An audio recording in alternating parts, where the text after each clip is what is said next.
And we are the Coalition, loud and proud, outrage porn-free, civilly disobedient media, broadcasting live on the Worldwide Coalition Media Network here at the Go Local Live Broadcast Center, deep in the heart of the city we love, Providence, Rhode Island.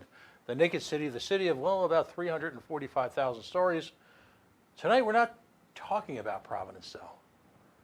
Facebook.com/The Coalition Radio, on the Mighty Mighty Twitter at Coalition_radio, and of course the mothership at coalitionradio.us. No, we're talking about, as I lovingly refer to it, the forgotten city to the north. I'm told anecdotally that years ago, one of the reasons why the major networks didn't get up there was because their communications gear was essentially incapable of handling some of the geography to broadcast from Woonsocket. And so Woonsocket largely became, even as insular and tribal state as Rhode Island, its own, if you're old enough to get this reference, its own private Idaho. And the results, sadly, have been less than spectacular. Despite being the corporate home to one of the wealthiest corporations on the planet, and getting wealthier by the moment, it would appear to me, the host, that Woonsocket has yet to really benefit from their presence. Despite having a strong, strong history of hard-working people in the mills, building Rhode Island during the heyday of the Industrial Revolution, it would appear that a lot of industry, sadly, has left Woonsocket. And because of the balkanized manner in which we approach real estate taxes and tax breaks in the state, it suffered, I believe, was really the final dignity a couple of years ago, when it lost most of its retail base to a tax-incentivized investment in nearby Norton Smithfield. So that a great deal of Woonsocket's economy, as it were, as challenged as it is, again, great people, great town, but as challenged as it is, essentially is exported on a daily basis to the next town over, where literally large corporations have set up beautiful retail spots perched on the border. I don't know if it would be possible, unless they want to build one of those overhangs, split level things going over the border into Woonsocket. I don't know if it would be possible to commit more indignities on a high level to a community that is so rich in history and has such a strong population. So from time to time over the last few years, we've covered Woonsocket politics. It's always been fascinating. You've got your own media up there. You've got the Woonsocket paper. You've got two, not just one, two, as Dan York likes to put it, Woonsocket Radio, each having its own rather distinctive viewpoint. All right? You've got multilingual cultural establishments dating back to its heritage as a French-Canadian border town, if you will, now towards being really one of the first truly multicultural cities in the state, where you've got a minority-majority, potentially, and a lot of the challenges faced with the decline of manufacturing coupled with weak retail. So it is with great joy that I reintroduce Alexander Kithes to the coalition audience. He's running for city council. He had a huge victory just a few short days ago in a primary. And what we're going to talk about is Woonivision. We're going to talk about for the next hour or so, what do we do about a city named Woonsocket? Welcome back. Thank you so much for having me. All right, congratulations on the victory. It was rather convincing. Yeah. My friend Alicia, who sounds like Felicia, all right, she told me, what, 52%? Yeah, I was between 52 and 53. I think I wasn't sure if that was before the mail ballots were counted, but wow. Yeah, no, it was pretty good. No, that in a primary, that speaks to something. Four-way primary, yeah. Right, that speaks to something. Yeah. You've got the regular election coming up in November. In August. 6th, yeah. How does that work? So do you have your own, or you guys have your own time zone up there? No, we actually did used to have off-year elections. Up until 2013, municipal elections were on odd years. But no, because right now, Julia Brown resigned at the beginning of May, and so there's only 6 people on the council, and so this election is to fill that one single seat. Ah, yeah. The much vaunted special election. Yes, it is. Yikes. We don't name the opponent. In fact, let's go over a couple of ground rules of the coalition here. First of all, as I mentioned in the run-up to Mr. Kitz's reintroduction to the coalition audience, we see people running for office, regardless of their party affiliation, as a high form of patriotism.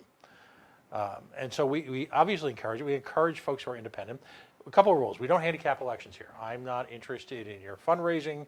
I'm not interested in polls. I'm not interested. If you're going to win, I simply want to understand why you should. Now, however, the other rule is on the coalition, if we like you, we invite you on the show. If we don't like you, we make fun of you. And if in fact you're a high-level executive style, hoity-toity, connected politician type in Rhode Island, if you want to answer our questions, we simply make the answers up. Right? I'm the exact opposite of that. So yeah. So let's start from the top. If, Yeah. you know, you in so many places now, you got the state of the state, the state of the union, the state of this. What is the state? You're a lifelong resident, right? Yes, born and raised in Woonsocket. Right. Yeah.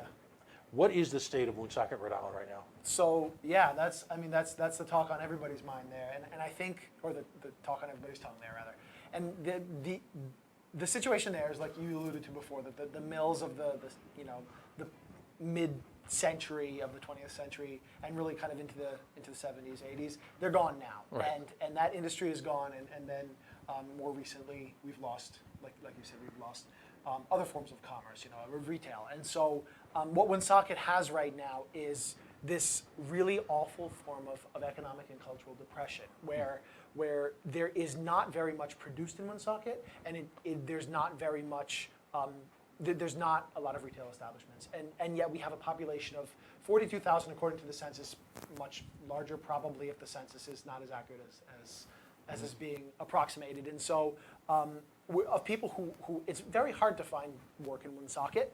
It's very hard to find products and services that you want. And so what we have is a city government trying to run a municipality that is at the scale of a pretty big urban city, yet with a very small tax base, a relatively small tax base. And so we end up creating, not including myself and not you, but the city government has ended up creating this situation where now the teachers went without a contract for 9 months, and where they keep being faced with these awful decisions of basically solving the short-term budget problems by borrowing from the future. So one thing that was just done in this year's budget was money was removed from the healthcare fund in order to put back into the money that was scooped from the pension fund a year or 2 years ago. And so it's like, that's not a solution, it's just borrowing from the future.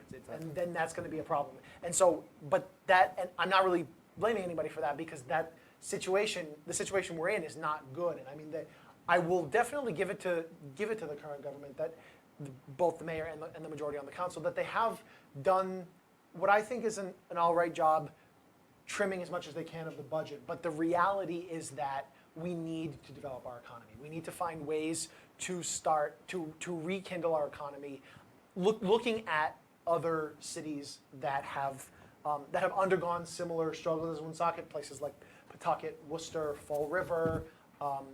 Some might even say Providence, that much further along, much further in the past. But we have to look at the things that have worked for them and really try to regrow Woonsocket's economy, not on the things of the past, but on what has worked for post-industrial mill cities. And now all of that, the economic situation, is coupled with a very changing culture in the 21st century, and that's culture that's changing worldwide, but also changing within the city, where we have these very rich French Canadian roots, but we also have a lot of cultures represented in the city and amongst the population, but it's not necessarily there yet in sort of the political culture in the city, and I think that's a big problem, because there's a big part of the population that are ignored or disenfranchised, and I know it's a pretty harsh criticism of our municipality, but I mean it's what I've seen, and it's what I feel going door to door and talking to people who don't feel that that the political culture in Woonsocket really is for them, is representing them, and so I think these things go hand in hand to create the situation where there's incredibly low civic engagement, because people just don't feel hope in the future of Woonsocket, and that's something that I'm running to try to change. And I think that there are ways we can do that, and obviously get into those as time goes on. Right. So, you go back a handful of years ago. You had that article by the Washington Post. Yes. Now infamous, which, and this is not for me. This is not me judging people. This is certainly not blaming people. This is me not judging people. But you had pictures that, if you're of a certain age, were eerily reminiscent of Appalachia in the 1960s. To a certain degree, I think the photography is an amazing art. You can certainly make a point with lighting, with the tact you take, and how you want to portray folks. I thought that article diminished the spirit of the people of Woonsocket. Yeah, I did. It certainly played to a stereotype, but on the other hand, the facts remain. Whereas it's a highly troubled economy, and as you point out, with not a lot of growth on the horizon, it really requires almost an emergency righting of the ship. So let's get into some of the issues. The elephant in the room, of course, is CVS. I'm going to give you an anecdote of a conversation I had. And I'm always very careful when I say things. I'm not attempting to project them onto you, nor am I asking you to take shots at people. It's not the style here. CVS is one of the largest corporations in the world. The former CEO of CVS was one of the primary sponsors of the University of Rhode Island's basketball arena. It's named after him.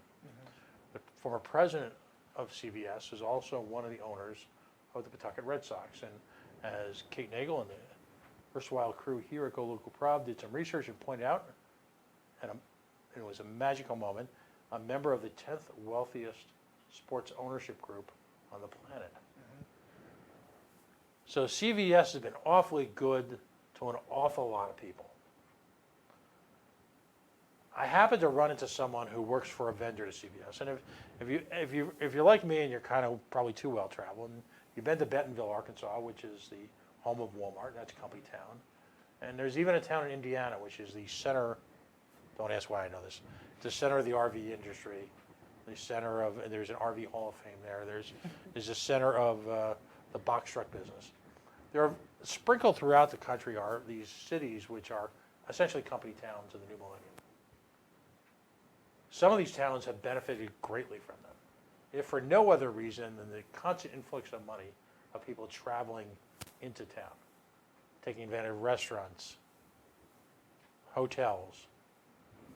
They do business with the company overlord. As a result, they do business with the town. That's not even remotely the case in Woonsocket. You've got a highway, Route 99, that was essentially designed to get people into town as quickly and out of town as quickly. It's the exit route for the large majority of CVS's employees, yeah. Right. And so as a result, we're going to go new millennium speak, the city of Woonsocket has been left criminally incapable of monetizing CVS's presence. On top of that, there are significant tax breaks which are given to CVS. Now, God forbid, this is me ranting here, and I'm going to turn it over to you in a second, but God forbid we should just, I don't know, ask companies to not use taxpayer money to grow on.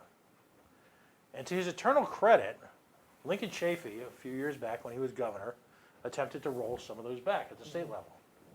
And instantly, CVS just dropped the bomb that, if you do that, we're out of here.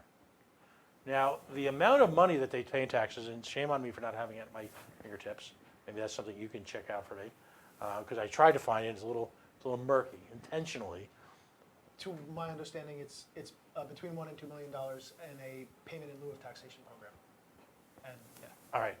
The annual, that's if you're an accountant, the term de minimis means that amount is too small to appear on financial statements. So the world headquarters of the largest, now under its new definition, one of the largest healthcare companies on the planet, whose revenue is in multiple billions, kicks in 1 or 2 million large to Woody.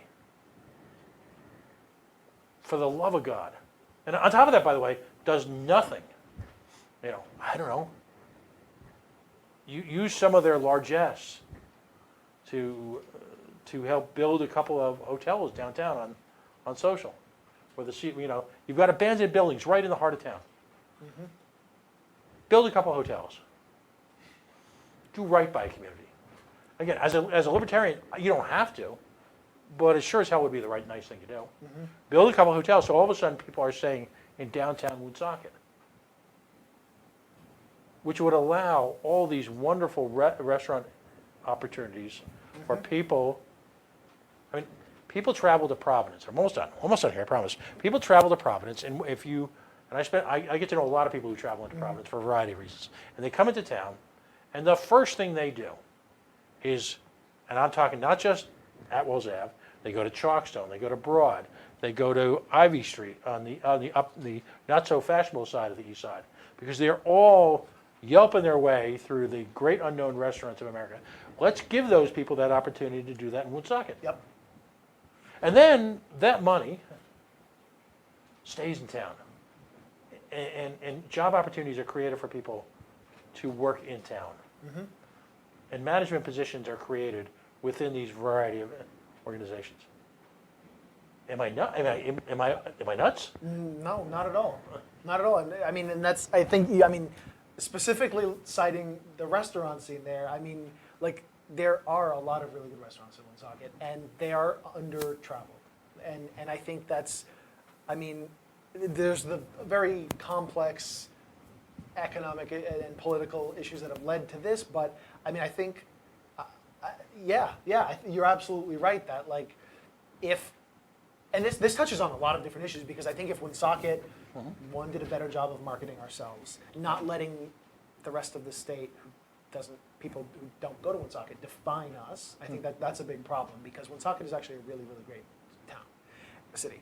And two, I think you're absolutely right that there would be so much value to more reinvestment in mechanisms that would bring people into Woonsocket, that would keep people there, that people would lodge there, and that they would get more of an opportunity to experience all of our local businesses, our local culture, And there is some work that's being done by nonprofits in the city. Like, I'm on the Downtown Woonsocket Collaborative, and we arrange events where that do attract people from outside the city into the city to whatever the event may be, and then they go eat or they go shop or whatever, And I mean, that's the idea of that, which this is on a much smaller scale than what you're describing. But the idea is you're creating repeat customers. You're sort of cleaning the record, so to speak, of Woonsocket for people outside of the city. And I think that there's a lot of good that could be done if that were done more frequently and through different avenues, right, like you're describing.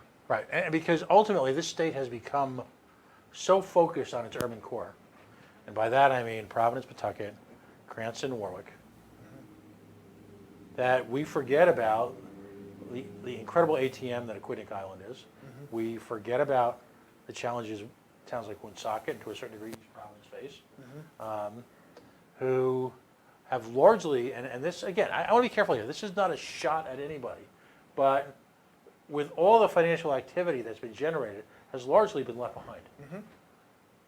Simply because of where the state chooses to invest or not invest. As a libertarian, I don't want them to invest anywhere. I want them to just make it easier, all right, through eliminating unfunded mandates, ease the tax burden statewide, so that folks in Woonsocket simply have more money to spend locally.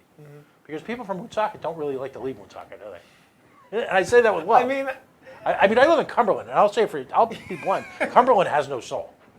Cumberland is, I think the term is exurb. There's no pretty downtown. We don't have a stadium theater. Yeah. All right. There's no hub of central activity. It's suburban sprawl on steroids. It's a bedroom community. And there's some great little spots and things like that. But you guys have a downtown. Yeah. Woonsocket, and yeah, that's, I think you described it really well, like that we have a soul. And I think that's probably one of the reasons that our cultural depression of the last couple of decades is so heavily tied to the economic depression that we're feeling, because it's like there are a lot of people who remember when Woonsocket was doing really well, and where like it was the place to be, to shop, to eat, to live, and Right. and families who've been there for a long time, and you know, and families who've moved there and who know the history. Like there's a lot of people who move there because of the history. Is something that I've found canvassing and stuff. They see what Woonsocket was and now have what all of these complex social, economic, political issues have made it into, you know, into the current day. And it's like that soul still exists and the bones are still there, is what we say. You know, there's good people, good architecture, good potential, but it's just this inability to sort of, I'll honestly say it's the inability of the municipal government to get out of its own way in a lot of cases. And There was and again, we're not getting into personnel here, so we're not going to name names, but there was a brief spurt of energy when the administration of, and I'll not mention a former mayor, Ms. Menard, I have it correctly, mercifully came to an end. And I say mercifully. Oof. In my opinion, not the case. All right. And there was this hope that the current mayor had strong political connections, was actually a member of leadership in the General Assembly, touted her economic bones, was going to create this resurgence. And the first area of challenge, if you will, because for many of us who come from Cumberland, Rentham, the Rhode Island side, is Diamond Hill Road. And Diamond Hill Road was eviscerated by the construction in North Smithfield. It just, you just literally, and this is why this nonsense has to stop, because you ripped the retail soul out of Woonsocket and just as if it was a gigantic crane, dropped it into North Smithfield. on top of an aquifer, by the way. Right. Yeah. Right. Destroying the local environment there. Right. Essentially because of tax rates. Yep. Am I oversimplifying? Not really. And yeah, no, you're not oversimplifying it. And there was obviously a lot of opposition within Woonsocket of that happening, but it wasn't enough. And it was, so we're not talking about opponents. Yeah. Okay, so never mind. So you had this vision. The mayor had the vision. It was, her first. You had the 100-day thing. It was going to be, Woonsocket's open for business. Has that happened? Not really. And I mean, and I'll just preface this by giving credit to the mayor. I mean, the streetlights had been at a minimum or off for a while before that, and she was able to find some resource in the budget to be able to turn a lot of them back on, and that's good. And they've been fixing some roads. I'm gonna give credit where credit is due. There has been some improvement, some small amount of improvement, especially like in the last, like this most recent term, like the last 6 months. But no, in terms of the regrowth of the economy, there've been some people who've been trying really hard. People who were on the council who are not anymore. People like Melissa Murray, Garrett Siri, who both of whom I know well. Right, I've had the opportunity to meet Melissa. She's a local business owner. Yes. Right, and so here's someone, again, to her credit, now she's at the State House. To her credit, has not only lives in the town like you, but invests in the town. I mean, Yes. These are people, you like you and her. I mean, Woonsocket is your life. Yeah, and I mean, and a lot of the same people who are involved in all of these nonprofit boards and who really, like, there is this vision that exists for the redevelopment of Main Street and the recreation of Woonsocket's sort of center of commerce. And unfortunately, it's when, like, there's a culture, a political culture in Woonsocket that prevents good ideas from happening if the right person doesn't have them or if the wrong person has them. Right. And the divisiveness that exists in the city government is one of the big reasons why a lot of good things can't happen. Good things that either of the camps may have, Right. or somebody outside of the camps. There's just this there's this visceral hatred of the other, and that means that we sacrifice truly good ideas for economic development from either side as a result of petty personal differences. And at this point, you guys really need to move beyond that, because Yes. it's a crisis now. We do. We I absolutely mean, do. to the mayor's credit, she's been able to duct tape the city together for a number of years. I can't imagine she anticipated the challenges she faced. The local media culture is somewhat challenged, it appears. You know, and these are my comments, not yours, but again, you've got these radio, you know, what we call it Woonsocket Radio, who are just beat the crap out of each other. I mean, and holy cow. Yeah, and I will say that I really respect a number of the radio personalities in the city, both stations. And I've gotten to know some of them even more since I've been running, and I do respect them. But there are other well-known personalities that seem to have no desire other than to just continue pushing down the city and making it appear the worst it can possibly appear to everybody to everybody outside of Woonsocket. Right. And Optics matter. optics do matter. And listening to, we're not naming names. Okay. Listening to these very small number actually of individuals talking. One of them used to be the really, safety, really. safety director of the town. One of them used to be the safety director of the mill. Yeah. Because if the state, the entire state, the culture looks down on a community unfairly, you don't even have a chance to define yourself. So talk to me about this vision then of Main Street, Woonsocket. What kind of develop on that? What in a perfect world? Let's put aside the differences. Let's put aside the personalities, and say that as the next session of the town council, there's this renewed vigor to pursue this. So kind of define for me what they see as the vision for the town going forward. So the work that had been started was the idea of the downtown overlay district, which encompasses a lot of things, but the idea of a lot more mixed-use development where you have residences, like this area of Providence, really, right? Right. And this actually, you know, this area is cited a lot by people who have forward-thinking views about what Woonsocket could be, like Westminster and all that. Right, because ultimately, I think we all realize that cities are no longer places of commerce; they're places of entertainment. Yeah, yeah. And you have to, if people live in a community, literally live here, like the lofts across the street, and as a result take ownership of the community. There's a renewed civic spirit and a renewed identity that comes with that. Yeah. So what if you can break it down? I mean, you know, when I think of Social Ave, I think of, you know, where the registry used to be, where the registry is, where the, you know, give me an idea, you know, the stadium theater area, obviously, where do they want to start from, and give me a literal portrayal. Well, there isn't really a they, there's really a non-existent vision right now because the people who were on the council who had this vision are no longer in that capacity, and like they're doing things outside. But so I mean, I think, at least speaking from my own experience, right, my own ideas and vision, it extends just beyond just Main Street.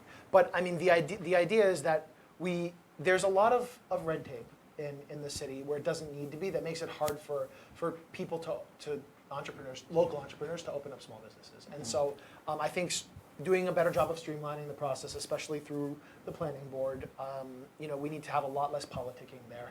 And I think finding ways to streamline the process of starting a business in the city would do a huge service to a lot of the local entrepreneurs who would start a business if not for being put through the ringer, right? Right. And so that's one thing. I think we need to do a good job of repurposing old buildings, especially ones that are off the tax rolls, that are owned by the city or bank owned or whatever, including the old mills, some of which are pretty close to code. I think we need to do a really good assessment of what needs to be done to bring them up to code or what's just beyond repair, and actually start doing things like artist lofts and changing the zoning laws to allow a lot of these more creative uses of space that we see in places like Pawtucket that have really helped I mean, like, so there's a group that I'm involved in, Climate Action Rhode Island, and we have a space at 545 Main Street in Pawtucket, which is that one of those, the repurposed mill buildings. And there's breweries there, there's there's a plant store, there's all sorts of office spaces, there's a chiropractor, it's an awesome use of space, right? And Do you share space with Fang? We don't share space. It's the same building. Yes. Yeah, right. I have Fang yeah, space. Yeah. Okay. And so like that concept is something that Woonsocket would really benefit from if we could actually sort of start creating spaces like that, or at least make it easier for people who want to create spaces. And there was one called Le Milan. Unfortunately, there was some issues with the inspection of the building. Not really sure. It's not really clear whose fault it was, but unfortunately, it ended up being that like she had this beautiful artist space established, and Right, unfortunately I remember there was some issues that Electrical code issues, Yes, right? electrical Right. code issues that the building was not usable at that Right. point, and it was really devastating. Melissa's shop was actually in there Right. originally, and so. But that idea, and I mean that woman's idea was amazing, and like that idea more broadly is something that I really think we need to do more of in the city, because you see like art and other elements of culture and music and events, like these things can become economic drivers themselves, and they can become things that attract more businesses and more people into a city, because they make the city. I mean, one, they're producing something. They're businesses themselves, and then they make the city more pleasant to be in. Like you said, Right. it creates more of the entertainment value. I also think we need to do a much better job. Like I mean, Woonsocket is poised to implement lots and lots of renewable energy responsibly, not cutting down the forest to do that. But I mean, on city buildings, making it much easier, because it is kind of difficult to put them on residences, like private residences. And so making it easier to do that. I mean, like if we really put our minds to it, we could probably like completely decarbonize our energy, meaning like offset our energy with production, which obviously in terms of climate change, that's a very important thing for us to be doing within the next couple of years. But also it would mean that depending on who owns it or whatever, or how we're doing it, either the city is having offsets to their energy expenses, and or we're creating space for businesses, like businesses to come in and have people employed from Woonsocket, and or where people are saving money by putting them on their own buildings. And so like that in itself would be, there's no drawback to that as long as we're not cutting down the forest to build solar panels, because it's the ability to produce something that literally doesn't take any additional land. And obviously I'm a climate activist. Right. So the climate is an That's how incredibly we met. important. Yes. The climate is an incredibly important part of all of that. I also think we need to just protect the local environment for the sake of the local environment. So we can't. There was a proposal made as part of this race that we would cut down the woods in East Woonsocket and build luxury housing, which is not a good idea, because we shouldn't cut down the woods, and we also shouldn't drive up housing prices in Woonsocket and put a bunch of people on the street. Well, and the problem there is that we, as a state, we constantly incentivize the construction. I'm a free market guy, all right, and as free market guy as I get, when you incentivize a particular style of housing using essentially publicly funded tax breaks, you disincentivize the type of housing that the marketplace would naturally go to. And in this case, the marketplace, if allowed to operate independently, I'm convinced would build moderately priced housing, because that's what the marketplace in Woonsocket is screaming for. Yeah. You've got a real issue with slumlords in certain parts of the town, and you've got, and yet at the same token, simply shutting down those buildings will crucify the housing stock that's affordable to people. There's a happy balance that can be Yeah. achieved where people have options to rent or buy quality housing that's been geared towards the market conditions of the community that you're building it in, as opposed to this stupidity in Providence where the city is broke, yet we build luxury housing and no one pays any damn taxes. Yep. I mean, what are we doing? Yeah. I mean, somebody at some point, listen, I'm a minarchist. I believe in eliminating government, and the best way to eliminate taxes is to eliminate the government that's leeching off it. But until we get to that point, let's just create an open market where everybody, because the market dictates, pays their piece of the action. It's really that simple. And yet we overcomplicate things through cronyism everywhere in this state. Has anyone given thought? There's communities. I mean, I travel a lot in this state. I'm all over the place for a lot of reasons. I have a couple jobs. West Warwick, neighborhoods like Arctic, Central Woonsocket, in particular, two come to mind. In all fairness, certain parts of Newport, because Newport is not mansions and lollipops. You look at towns, you look at some of the far western towns, creating sales tax enterprise zones where they pay reduced or little sales tax on retail worked wonderfully in New Jersey in the 80s.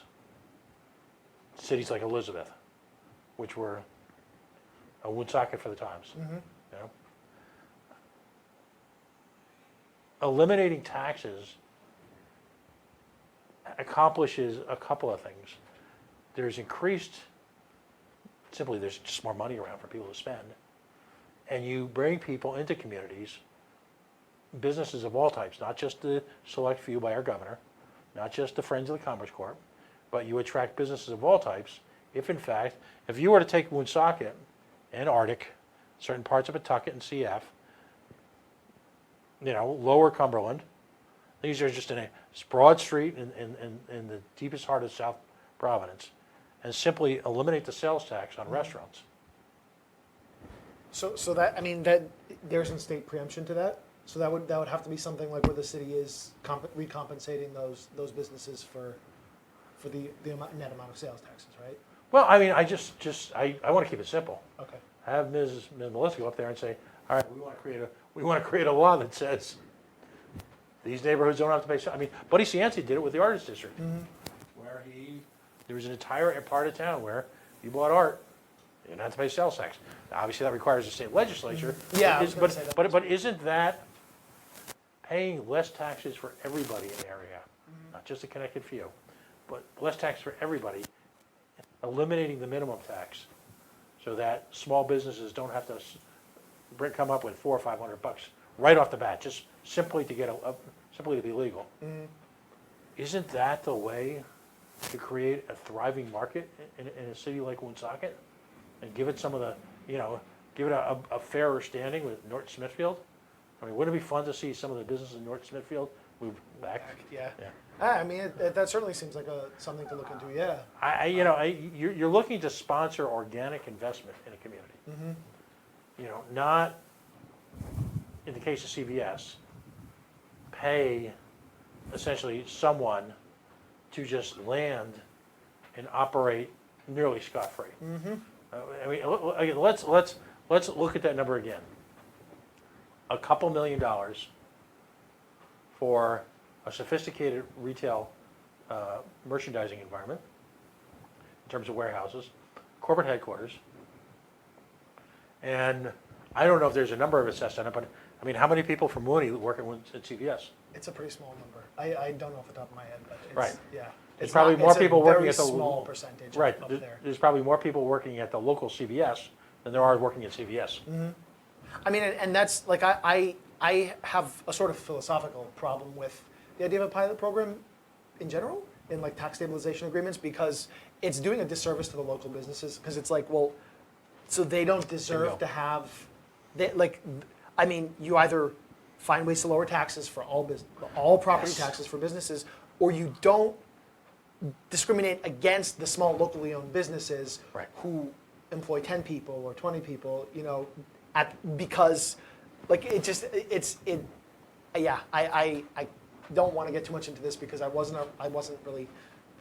very young when they worked out, or no, it's been 30 years, I wasn't even alive when they worked out the agreement, but it's not something that like it doesn't seem okay. It's not okay, and philosophically, and the agreement expires in 2027, so it's not something that can really. I mean, if the opportunity came up to renegotiate it, I would certainly want to do that. It's not something I think I can make happen, especially not as a lone actor. No, I understand, but essentially, this is going to come around in a short period. The cities like Woonsocket have to begin to educate folks now as to the realities of economic development, because like anything, there are crosswinds. Economic development has the potential, as it's happened in certain parts of Providence and certainly certain parts of Pawtucket, to create gentrification.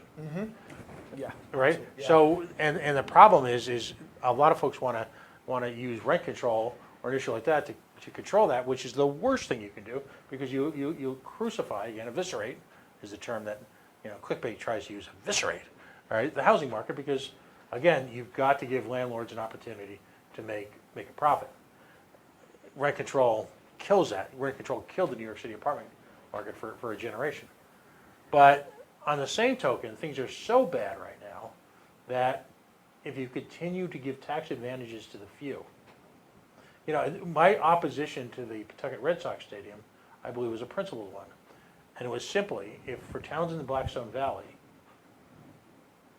you would have a second after the casino, state monopoly, state economic bomb dropped in the middle of the community, which would attract a significant part of the entertainment disposable income from people in the Blackstone Valley. And that, by definition, it's capital flight. It doesn't create additional disposable expenditures so that people can then, after the game, go have fish and chips, or whatever that crazy meat thing you guys call it, dynamite. It doesn't create that. It takes away money. Yeah. And then that money leaves the economy because typically state-sponsored organizations like that discriminate against the local community economically. So by creating some enterprise zones of some types where everyone who goes there, not just a few, everyone who goes there pays less taxes, as a libertarian, I can stomach that and see opportunities for people at every level, including the local Thai restaurant, the local sub shop, the local computer store entrepreneur, the local figure it all out, having a local hardware store come back downtown, as opposed to everybody going to North Smithfield. To me, that's what's got to happen. I don't know any other way to create economies other than organically. Now, entertainment-wise, you look at organizations like the stadium. Has the city gotten behind them enough? I mean, is that a success story from your perspective from the city or not? Because entertainment brings people downtown. Yeah, the impression that I'm under, and I'll just say I'm not in the in crowd in the slightest, so I don't really, I don't hear from basically anybody in the municipal government. So, but under the impression that I'm under is that the stadium is not always treated very well, but yeah. And consistently, that's been the one organization that has stuck it out. Bringing is a quality big entertainment, draw. family entertainment, for a number of years now. And bringing entertainment to a community which doesn't really have much other than a particular jazz club, doesn't have a lot of other options. Yeah. Have you reached out to them yet, or have what are your efforts going to be now in terms of campaigning? Who are you reaching out to? So I mean, it's mostly just direct voter contact. Like that's that. But I actually think it's a good idea for me to talk to the stadium nonprofit, because I think, I think that it would be it's probably a pretty important part of the economic development that I want to do, and so I think that's a good idea. So Diamond Hill Road. And I know it's tough because when you're activists looking in, they're not going out of their way to say, hey, listen, Alex, I hear you're running. Let's sit down and I'll give you a briefing on everything that's going on. Yeah. That's probably not happening anytime soon, is it? No, not in the slightest. I don't want to mention, are you running against an incumbent? Well, so he was on the council for 16 years, got off in 16 to run against Mayor Baldelli Hunt, and then ran for council and lost this past election. So, yeah. Time maybe for a change? I would say so. And I'm not demeaning anyone's personal efforts or their investment in time. I'm going to say keep that in good faith, but the last 60 years haven't been particularly kind to Woonsocket, have they? They haven't. And and I think there have been a lot of mounting problems over that period of time, and that have the combination of a sort of compulsive intent to cut taxes without understanding what we need to do in order to support doing that, and then not actually doing a lot of good economic development, has led to the situation where the teachers couldn't have a contract for an entire year, and and all of the other economic awfulness that Woonsocket's been facing. And I think there's a big confluence of factors, but certainly the municipal government over the last few decades has not done a good job of making things like their decisions have led to what Woonsocket is now. So what is the status of Diamond Hill Road? Now you've got, It's pretty empty.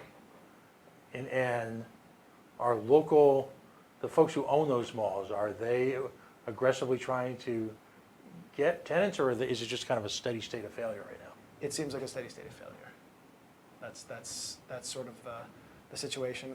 I think there have been a few. Let's see. So Trampoline Park moved into the old Shaw's probably 2 years ago now, and Job Lot closed in one location and moved into the old Walmart, as well as, which was kind of cool, Tractor Supply moved in, even though it's not locally owned, but I think Right. it's kind of, it's agriculturally based enough that it makes me happy. So, but yeah, I mean, overall, yeah, it's pretty, I mean, Diamond Hill was pretty decimated by the downtown village. And yeah, and I think there's a lot of work that needs to be done. And Because the businesses that are in North Smithfield, they're all national businesses, and they're all overwhelming presences. I mean, you're talking about Aldi's and a Walmart, which again is going to take the jobs into North Smithfield of the traditional retail food sector.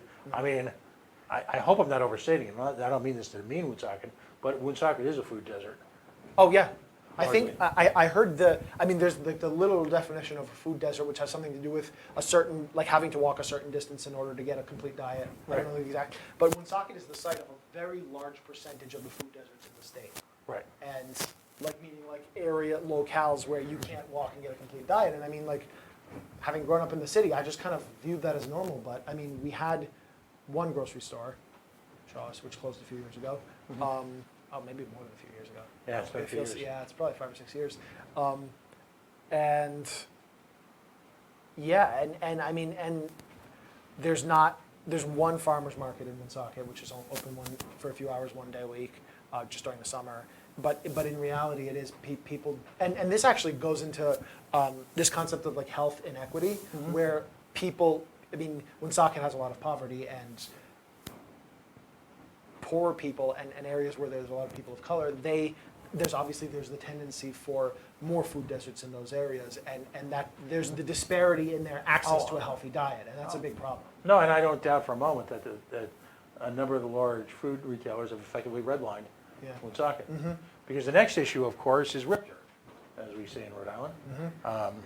I'm particularly frustrated with RIPTA because in poor communities, the number of folks who have to avail themselves of expensive ride-sharing services to get to work, as opposed to, Having a well-functioning public right. I mean, transportation sector, yeah. Yeah, I mean, I'm a libertarian. I don't believe in public just about anything. But right now, we're writing a huge check to RIPTA every year to subsidize it. Yet, when you look at the most marginalized, and they're quite proud of their service at Quonset Point, I'm not thinking a lot of folks, and again, this is not a shot at people, I'm not thinking a lot of folks in Wooney are going down to Quonset Point every day. So you're effectively subsidizing mass transportation for people of middle or above average incomes.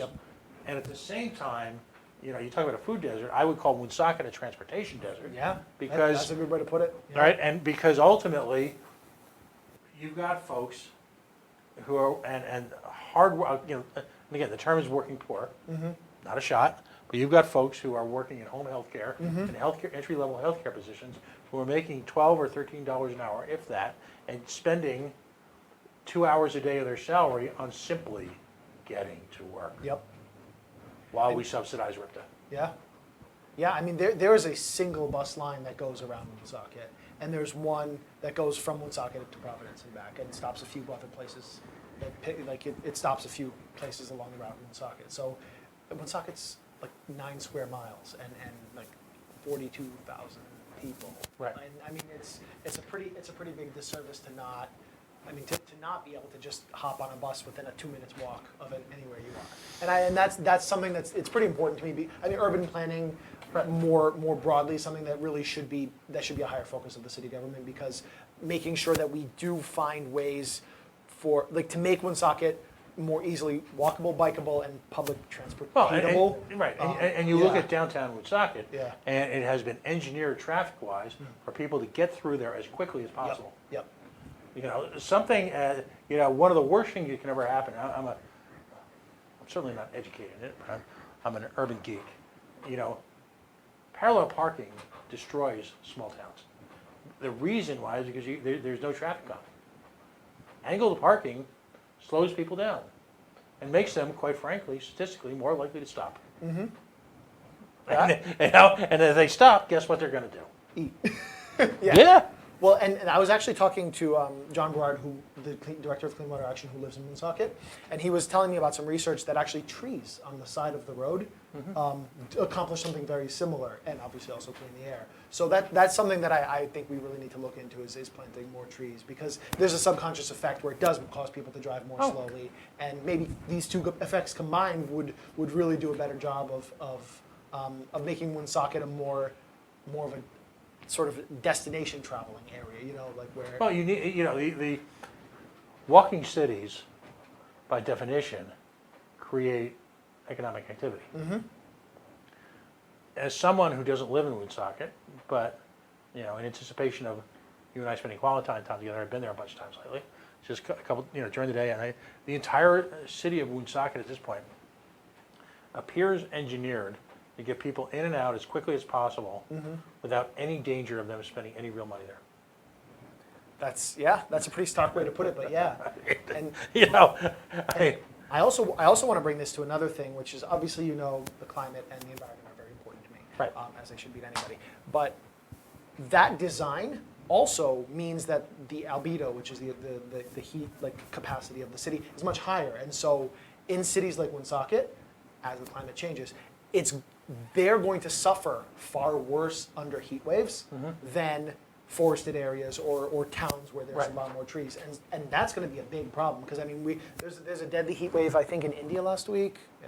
Many dozen people died, and like so I mean that speaks. oh, I mean, cities, environments in cities have and this is where I'll make some of my friends insane, but there are studies that prove fairly conclusively that climatic conditions in certain parts of the Middle East have exacerbated essentially terrorism, because you've compacted people into cities, which by definition are less livable, and you've created urban blight. You know, the economy has suffered because of a whole number of reasons, and you've got people compacted into these cities with no hope. You think good things are going to come of that? That's an interesting take. I'm not thinking they are. And again, I believe that the free market is a force to be reckoned with when allowed to operate as a free market, and and many of our human conditions can be self-corrected. That's an area where you and I could probably debate on hours. I know Mr. Bell and particularly is appalled by when I mention things like that. But he humors me, and he's nice to come on the show. You two probably have a much longer relationship where he can be appalled openly. For some, yeah, I think I humor him. You know, or no, he humors whatever. I think he finds me humorous. Kind of like an odd kind of thing to keep a friend to keep around. But again, well, first of all, does Woonsocket have a city planner now? Is there? As far as I know, we still haven't hired one, and that's we have a director of planning, but we don't have a city planner. And I've read fair bits of our city plan, and it's pretty good. But like I think it's a department where Woonsocket's been pretty poor in for some time now. Right. We had a. I'm not going to name names, but we had a pretty good city planner. Actually, we had a few good city planners a few years ago, but we haven't. It's kind of gone downhill Right. in that time. Right, and again, this is where if you've got organizations that are living for free in a town, and they're not willing to contribute their expertise either. You know, and I'm going to, listen, Google, your good friend Dave Fisher and I once Googled CVS and what was the type of corporate plea bargain that takes place. The name escapes me right now, but if you Google CVS and you know, CVS is a challenged company ethically. You know, I mean, I'm going to say that. You know, if you look through the roles and the years and the scandals, I don't know. Maybe it's time for them to suck it up or go someplace else, because quite frankly, I don't know. I see them as abdicating their responsibilities in the community, which is simply to pay their own bills. And that's, I mean, I would definitely be fall on the side of wanting them to stay in Woonsocket, but I do think that we need to renegotiate that program. And I mean, an idea that was proposed to me and that I think is a very good one is where if, you know, increasing their taxes, like, you know, getting rid of the pilot program or renegotiating it, and effectively increasing their taxes, but allowing them to pay some of that in donations to nonprofits located within the city. I think that would be a huge step in the right direction. And I think I'm pretty confident that we could work something out in good faith with them to at the time when that's being renegotiated to better the community without incentivizing them leaving. Because at the end of the day, they're a corporation that's beholden to their shareholders, right? And if they do something, like there is an amount of money of increase in taxes that it's going to take to make them leave. And below that, they can't justify it to their shareholders. Right. And so we have to, there's a lot of scare tactics that go on, primarily used by the man who negotiated the deal at the beginning, who is now a well-known personality, who they use, him and his friends use scare tactics against anybody who suggests this, and so nobody really wants to suggest it. But realistically, it would be good for the city to explore renegotiating that. Or at least, like I said, explore them investing in or attracting investment to the city. You know, I often use the example of we've got a national profile. The amount of growth it would take to move the needle in Woonsocket is so small relative to the greater market that it's a crime that it hasn't happened already. You know, we had a governor who, you know, at least for the first few years of her administration, was intimately connected with the Obama administration, and yet did nothing to, I believe, use the bully pulpit of the federal government to bring companies like Google into a Providence or a Woonsocket. You know, when you're at that level, you can call a meeting and people will show up. You know, instead, she's hell-bent on, you know, political campaign contributions from companies like Invenergy. Yeah, which. Yep. Yeah, which, yeah. So what's CEO, how much did he give? Yeah. You know, it's, for all the money we spend on economic development in the state, it seems like a significant part of it is picking winners and losers and sending them gifts in the mail. Yeah. Yep.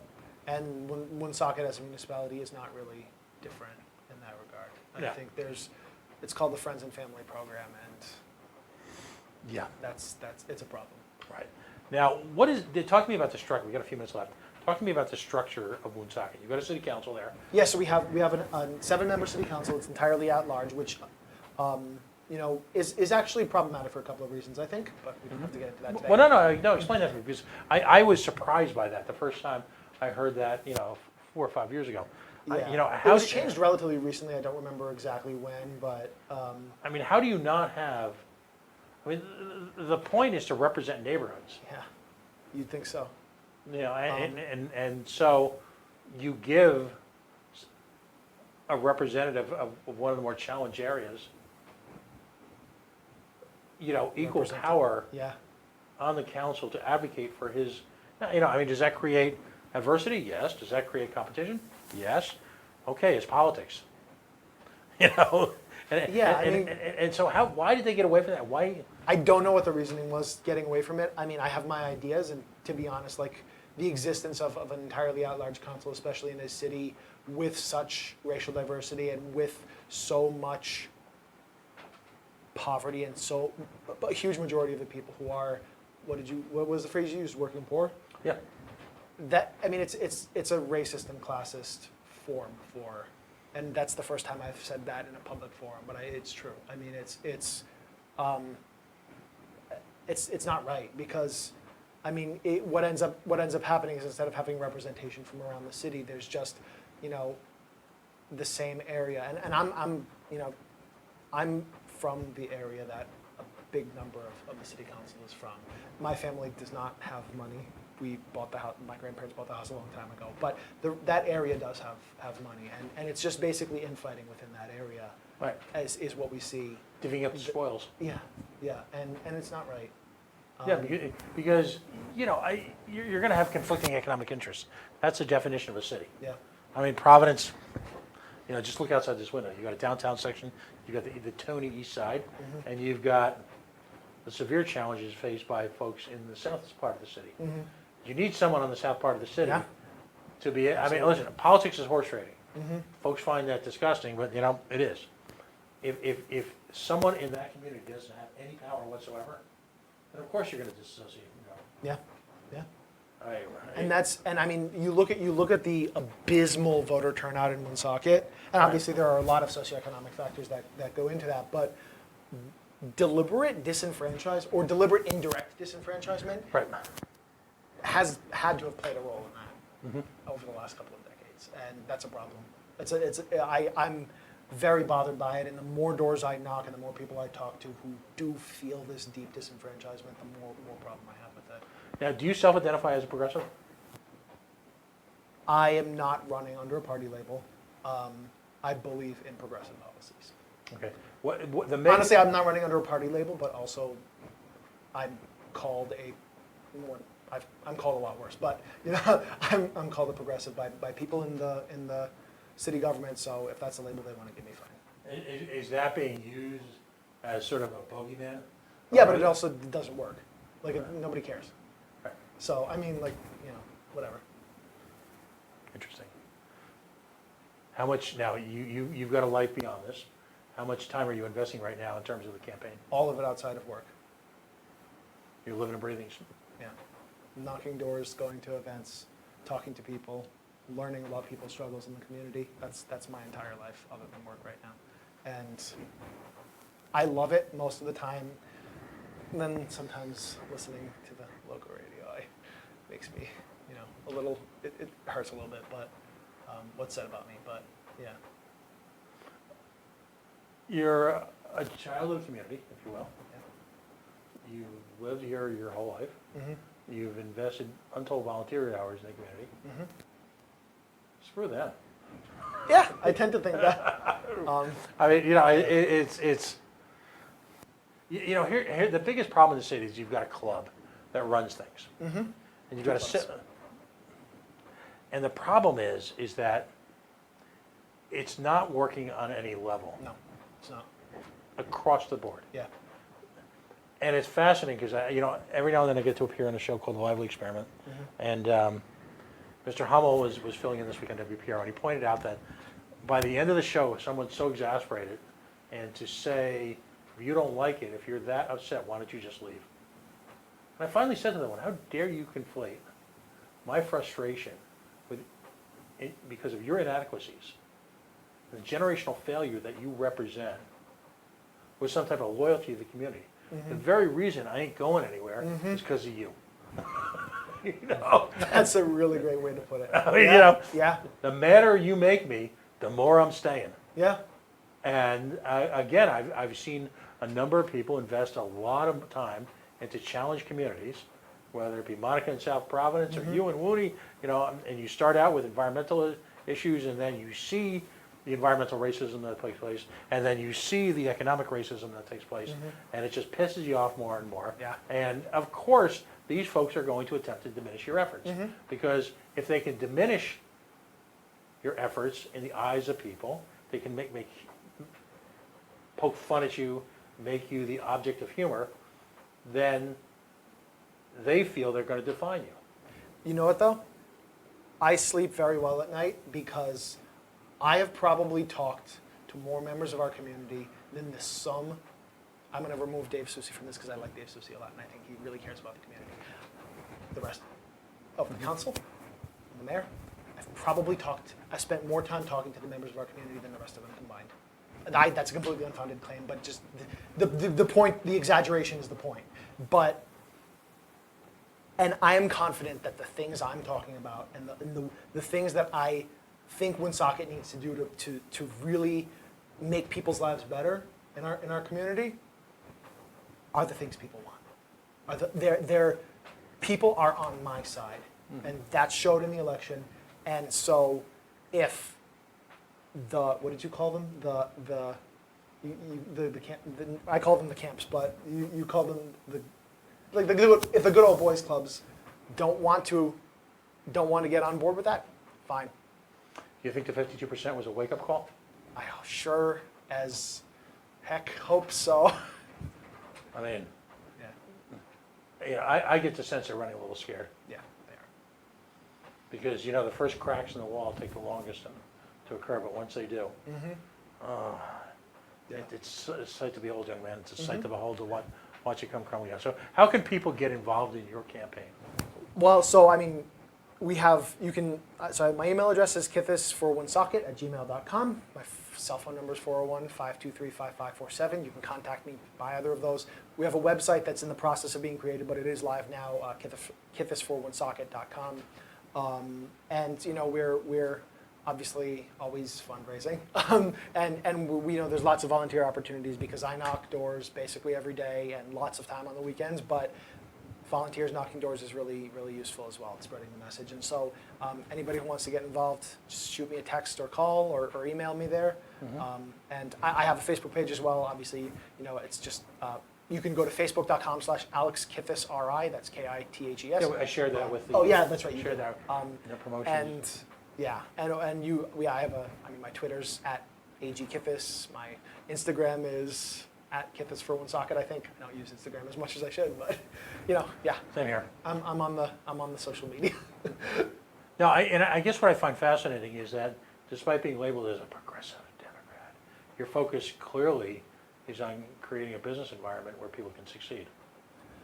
Well, I think on the municipal level, I think those are kind of the same thing. I mean, wanting people in the community to be able to have these opportunities for themselves, to be able to create something, and create it, and us as a municipality creating the conditions where people can be lifted out of poverty, and I think those are basically one and the same. And But it's almost there's a slight touch of libertarianism there. Sure. Understanding fundamentally that government forces, when used inappropriately, are a barrier to economic growth and a barrier to personal liberties and freedoms is fundamental to our movement as a libertarian. We have something called the non-aggression principle, where we basically swear an oath that we will not use force or coercion for our own personal benefit. And government needs to learn that. That's like the definition of cronyism. Yeah. And you live in a city where cronyism has run rampant, in a state where cronyism has run rampant. And I've often wondered if it's going to have to, the state at some grand level is going to have to fail for that to be firmly rooted out. Because as someone who opposed the stadium subsidies, because I found injustice in the notion that individual taxes were going to be used to subsidize a personal business, I find it astonishing that here we are a year after they decided to leave, that because the groundbreaking was this week, you've got this whole the caterwauling and whining again, not by people who are generally concerned about the economy, but organizations like the Providence Journal, which believe in environmental racism. They're very happy to have Invenergy build a facility in the middle of a pristine woodlands, and they're not so concerned with the safety issues involved in South Providence. And they were quite happy to have in a impromptu debate on TV, the editor and I got into an argument when I suggested that perhaps they build Invenergy on the Blackstone Boulevard, and he just thought that was ridiculous. And I said, well, you don't seem to have any qualms about dropping this onto someone else's. That's NIMBYism. Well, no. It's the fundamental issue at stake is self-ownership of a community and allowing people in the community to make their own decisions about their own futures, and taking it away from people who ultimately are using the power invested in them either by election or in many cases by self-appointment to twist that money, that energy, that power for their own personal good. And that, I think, is the biggest lesson the state has to learn. Yeah. And yet, despite all the failures and despite what's happened the last couple of weeks with schools, it's not happening. Last area, policy, Woonsocket schools. Yeah. Not as bad as Providence. No, definitely not. And I've said this every time this topic is brought up by most of the people I talk to at the doors, but Woonsocket schools are so much better than the economic situation would mean that they would be, because we have a lot of really loyal teachers who have been there since before the downturn, who are sticking around and doing everything they possibly can, which they shouldn't have to do, to make up for mismanagement on the city level and on the state level. And that's that they deserve an enormous amount of credit for that, and they all know who they are. Is the school board elected or appointed? The school board was just made elected again. It was turned to an appointed school board 5-6 years ago, something like that. It was appointed, and then this last summer, I guess it's not this past summer. Last summer, there was a vote, a public what do we call them? Charter. Citizens vote to make it back into an elected body. So. I am in favor of an elected school committee. I think the vote shouldn't have taken place during the summer because that reduced voter turnout, but it is what it is. Excellent. Yeah. Well, I wish you nothing but the best of luck. Thank you. You know, I had an idea. We should do this one night. Sometime, when's the election? August 6th. August 6th. It's only a few weeks away. Yep. One night, let's go downtown. I'll bring the handy dandy, remote coalition thing. I'll have a bite to eat downtown, and we'll do a little live podcast from there. I love that idea. A live stream, and just Yeah. kind of, we'll publicize it ahead of time, so Yeah. people want to come in and say hi or I love that idea. vent or motion. We'll do it on our little handy dandy portable coalition on wheels, we call it. Is it easy enough? Maybe we can walk around Main Street to some of the businesses and maybe shop a little bit too. Yeah. As part of that. I think that'd be a great idea. Be a lot of fun. Yeah. I think so. Let's work on that. Awesome. Yeah, we'll talk. All right. Take a moment, if you will. We have got 2 or 3 moments left. Yes. Give kind of a, I don't know if you've evolved a stump speech per se yet, but if you could imagine the entire city of Woonsocket was sitting there, assembled in front of you, all right, what would you say to them right now? I've grown up in this city. I lived here my entire life, and I love this city, but I've seen what's happened to it over the course of my life, and it's not okay. The conditions of the roads and the mismanagement of the budget and the conditions that the municipal government has put the schools into, and that awful sewage treatment plant and the pollution in the river and all of it, it's not okay, and it's doing a disservice to us, Woonsocket, And I think the problem is fundamentally this established political culture that doesn't let good ideas blossom, and it is so opposed to anything new that they'd rather fight between their camps than fight for the people of Woonsocket.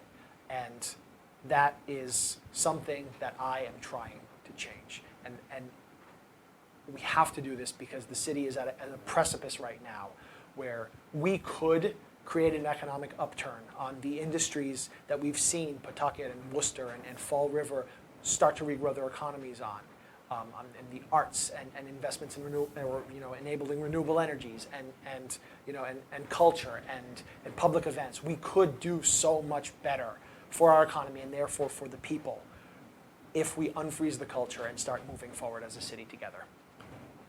Well said. Thank you. Alexander Kithes, he is running for the City Council of the great city of Woonsocket. And I say with love and admiration, I believe it to be Rhode Island's forgotten city. And clearly a city who's got the potential, the people, the skills, the tools necessary to move well out of that once given the opportunity and once given the leadership. Absolutely. We'll talk this week. Awesome. Congratulations. Thank you very much for having me.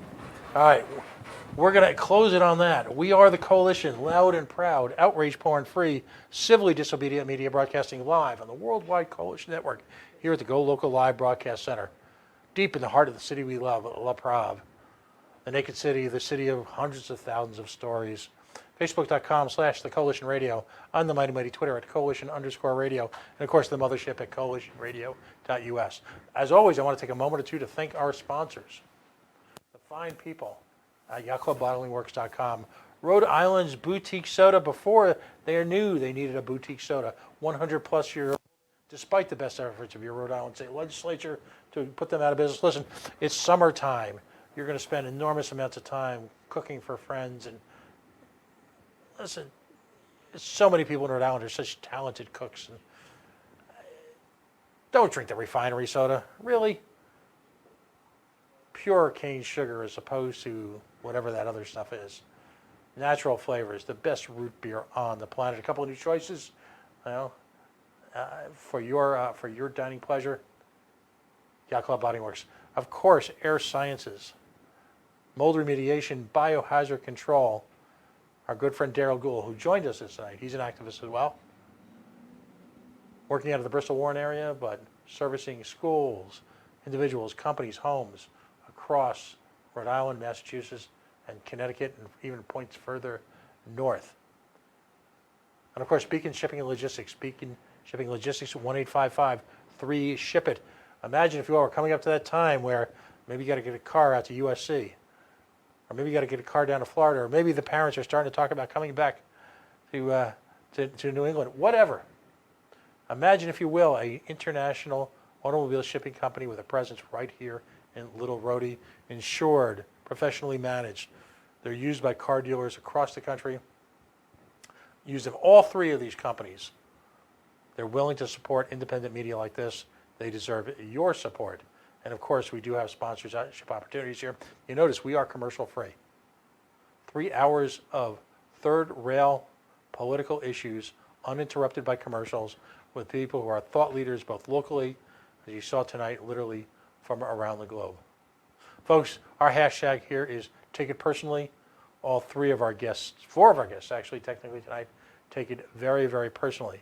From a community in New Mexico who's decided on their very own that they're going to take on the refugee border crisis, to a political/educational activist who's decided that, you know what, maybe, just maybe, it's time for a change. Or our most recent guest, a product of the city of Woonsocket, who's decided to stay home, build a career here, build a life here, and wants nothing less than the opportunity to bring back its city to its former glories. Folks, take it personally. We'll see you next Friday.